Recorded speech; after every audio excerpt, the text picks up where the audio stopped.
So last episode, Simone and I were talking about the books that we're reading. Yeah. And people seem to like it. So, Betsy is an avid reader as well. Yes, I am. Like, very well read.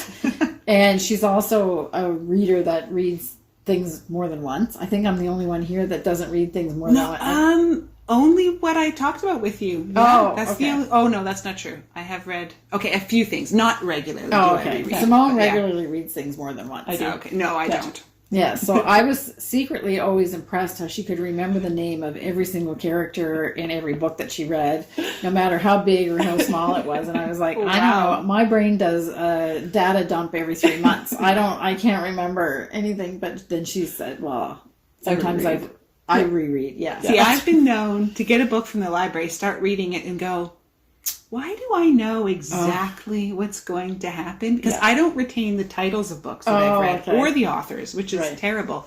So quite frequently I've actually picked up the same book that I have already read. And then I catch on partway through. My mother-in-law has a little trick for that because she's also a prolific reader. Right. And she borrows from the library. She writes her initials in the back page in the little corner so she knows if she read it or not. I probably shouldn't even say that. I can't even write my own name in my own book. I know. Little hard pencil. Yeah. Oh, wow. Oh, wow. But I mean, she goes with stacks like this from the library and me just too. tears through them. Yeah. Okay. Wow. Oh, I could just write it down. Sorry, Elaine. Wow. Okay. There's all kinds of technology. That's funny. That's really funny. I'm like you. I freaked out one time because I lent a book to my mother and I saw a cheese doodle fingerprint on the corner of one of the pages. And a terrible thing happened was I borrowed one of Simone's book and the cat jumped up and knocked my coffee over it. So I ordered another one, but I couldn't get the exact copy. And Simone's like, It's not a big deal. It's not a big deal, but for me, that would have been a big deal. I mean, you were very gracious. I take Kim's books home in a Ziploc bag, and I store them in a Ziploc bag while they're at my house. Makes me feel terrible. No, it's just very it's just safer that way. And then I accuse somebody of stealing it because I forgot that I liked it. Anyway, so I started reading Pillars of the Earth, which I went right to the back page. I know it's an old book. I went right to the back page, and it said 937 pages. Oh, okay. And I said, okay, that should be good till next August. But I said I am going through it like crazy. I only have 200 pages left, and I hadn't started it, I don't think, yet when we talked the last time. No, I don't. 2 weeks ago. I think you might have read Just a page dug or out. two, but Yeah. that was it. So, and I thought I read a lot of, I'll call them documentary books, like nonfiction. Yes, that's the proper name, nonfiction. Nonfiction, or I'm learning something, or I'm studying something, or whatever. So I haven't actually read just for the pure pleasure of reading in a long time. And this book is what I'm doing with this, and I'm ravenous about it. So ravenous that I haven't knit on my t-shirt. I was going to say, I think we're all of the old school where we actually like to hold the book when we read too. Yeah, so definitely. it does interrupt knitting time if you really like holding an actual book, because I can't hold the book and knit at the same time. Yeah, either. If it's stockinette, I can prop the book with my foot. Oh, impressive. Oh, boy. Yeah, of course. Okay, we need to see a picture of that. Okay. We need to see a picture of that. So she also is one of these knitters that doesn't look at her knitting. Yes, Yeah, no way. No. So, so much to my surprise is that there's a wool merchant. So Pillars of the Earth, it's an old book. I don't know when it was written. It's 20 years old. Yeah. I think, around 20 years old. Yeah. So on the bestseller for months and months. So half of you have already read it. But I've had it since it came out. But I don't know why I didn't, when I opened it and started reading it, I couldn't get into it for some reason. I think I kept thinking 937 pages. Pages. Anyway, I didn't know that the heroine, one of the main characters, is a wool merchant. So that's cool. Yeah. Yeah. And you know how serendipity things happen. We're not going to tell you what the book's really about because you want to read it if you didn't read it. But it takes place in the 1100s in England. And I was like, oh. So we started talking about, the woman asked about historic knitting. So she was looking at the Viking knits. Yes. And I said, oh, yes, for the historical interest. And she said, yes, of course. And her husband was there, and he was laughing. And she says, look, hon, this looks like it's an old style pattern. He goes, yeah, okay, whatever. Anyway, so then I said, well, I actually do have Outlander knits as well, that book. So those are based on the show. So they are probably a little bit more historically accurate than the Viking knits. And look it up if you're wondering why we've all sitting here with our smirk on our face. Okay, so then he comes out with the fact that he's actually a historic reenactor. Ooh. And I said something about reading Pillars of the Earth, and he goes, and I said, that's set in the 1100s. He said, that's the period that I reenact. Oh, nice. That's so cool. Yeah. All connections. So I was talking about, he was telling me about his, now I'm going to say, maybe I'm going to say it wrong, but his basin hat, skull cap, something or other as part of his uniform or whatever. And he had pictures of himself fighting with swords and everything like it. Yeah. Yeah. Cool. So I was like, I spoke knowledgeably about the armor. And anyway, it's so funny. That's what reading can do for you. Yes. That's right. Even fiction. Yes. You can learn some. Yes, exactly. And what were you reading? You talked about, because this all started because of Land Fear. Yeah. Right. Yeah. So I finished that book, and I was disappointed. That was The Wheel of Time. Yeah. The last book in Wheel of Time. It was okay, but I was kind of disappointed with the way it ended. It was predictable. Oh. But okay. That's fine. I sometimes wonder if some of these book series go on and on forever and ever because the author just can't figure out how to give it that really good ending. He died, and he had to have somebody else write from his notes. But you had said that he was doing a pretty good job. He was doing fairly well. He was making it cohesive, but it did feel rushed. Okay. Even though it was like a 1,000-page book. Well, he wasn't telling his story, probably. So that would be hard. Yeah, that would be a challenge. All the Game of Thrones people...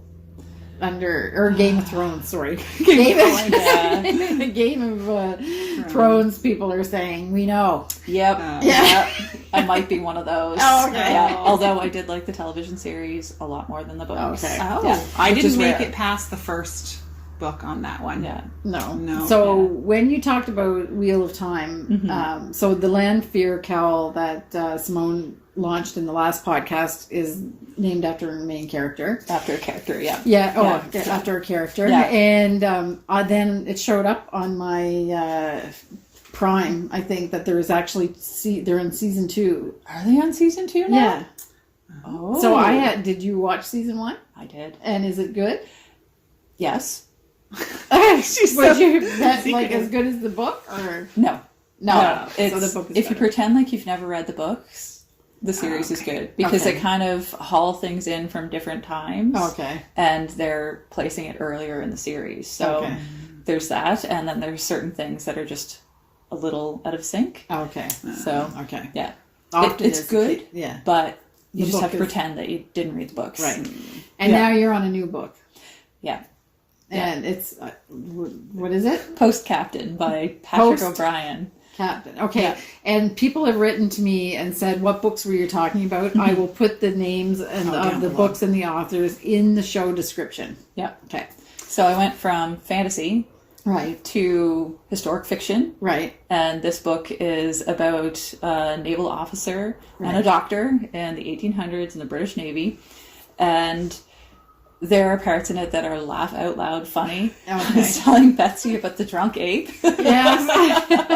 Okay, you need to read it just for that. Yes. About the drunk ape. Yeah. But it's kind of neat too because they're obviously spending a lot of time on sailing vessels, and they give you a chart at the first section of the book that goes over the different portions of the boat, the different sails, because it is kind of important to know that for the stories. And it kind of gives you a scope of just how large these sailing vessels were and how many people it took to man them. Right. Like, it's really amazing. It's funny that you said that, because I'm at a point where in the Pillars of the Earth, where they build cathedrals in this book, and they're talking about all these different types of vaults and everything. And I was thinking to myself this morning, I really wish that they'd had some kind of a diagram that showed, there's beautiful plates in the book that in between the sections that show like arches and things like that, but I have no idea if I'm looking at whatever preceptor or a vaulted or a barrel vault or I have no idea. So that might be one of the little things that's missing from that. That's what's good for that author to have done that. Yeah. About the boat. Yeah. And we have a funny joke at home, might be a little bit risque, but I like the cut of your jib, that expression, right? Well, there's a sail in the end of the boat called a spanker. Oh. So we turned it, I like the cut of your spanker. It's pretty mild, small. Yeah. I was afraid for a minute. Yeah, I think was you're good. wondering where we were going. Yeah, I think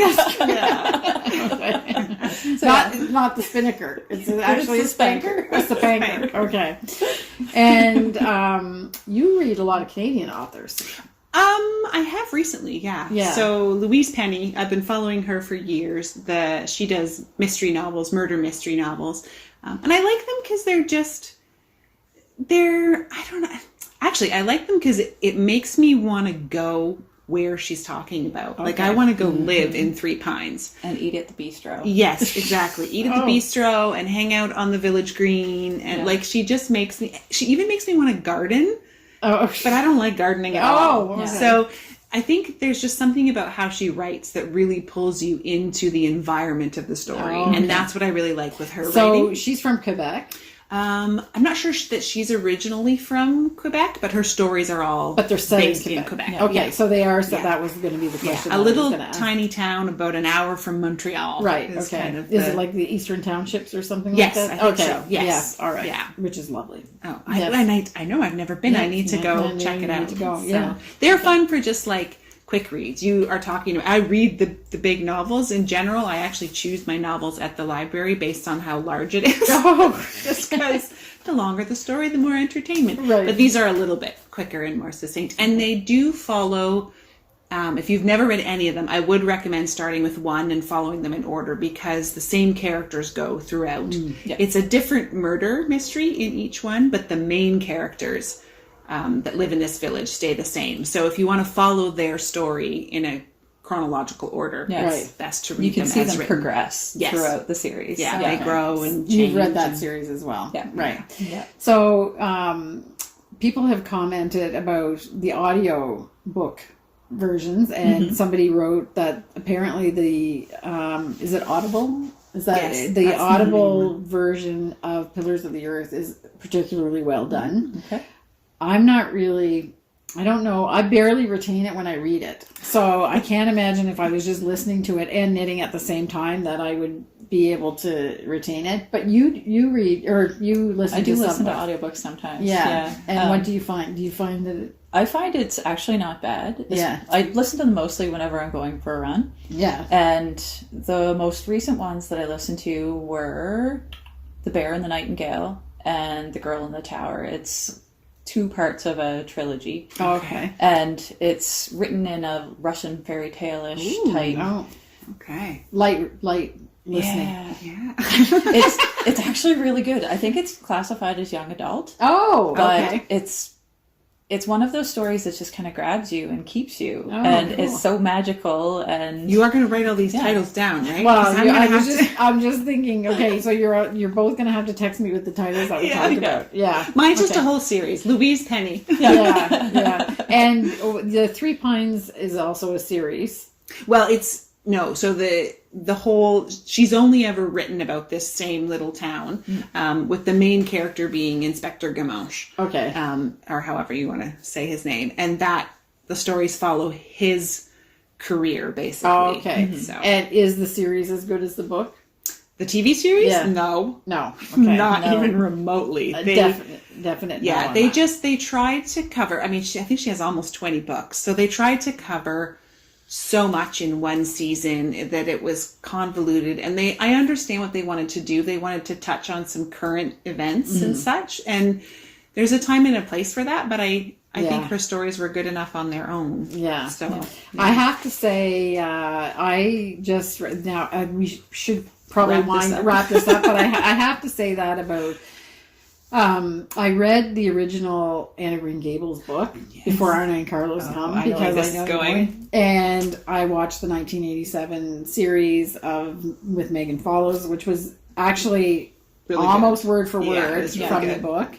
Very pleasant. Like there was tough things in there. Yeah. But Anne with an E, I was just like, oh, come on. Like when you try to touch on all of the crap that's happening now and relate it to that, and I'm sure that it's more literal and more true to what they're, I mean, yes, we agree that being an orphan was probably not the most pleasant, happy-go-lucky time for any child, but that's not why you read Anne of Green Gables. No. No. And the original Anne it's one of my favorite books. It's beautiful. It's beautiful, yeah. And the way she like Lucy Maud describes PEI, I find it to be like incredibly accurate. Yes. With the foliage and, the spring growth, and she takes you all through the seasons. Blossoms and So it's anyway, it's there's a place to have those kind of things and references and stuff like that, but I'm not sure that just write news stories. Yeah, exactly. Write a news story. Yeah. And it'll be excellent. But don't muddle around with classics and try to bring it up to modern times. Yeah. Yeah. And let's face it, sometimes we're reading to escape. Yes. Yeah. Yes. So we don't have to look at the news. So that's it. So we're getting to wrap it up. Yeah, the producer's saying you're completely off topic, but I think that's the end anyway. Yeah. So we'll put but now we've talked about a lot of books. Right. So we'll do a list in the show notes. So take a look at that if you want to look at any of the books that we talked about. Yeah. And the next episode of In the Mill / book review we'll have our new yarn. Yep. Okay, great. Bye. Bye-bye.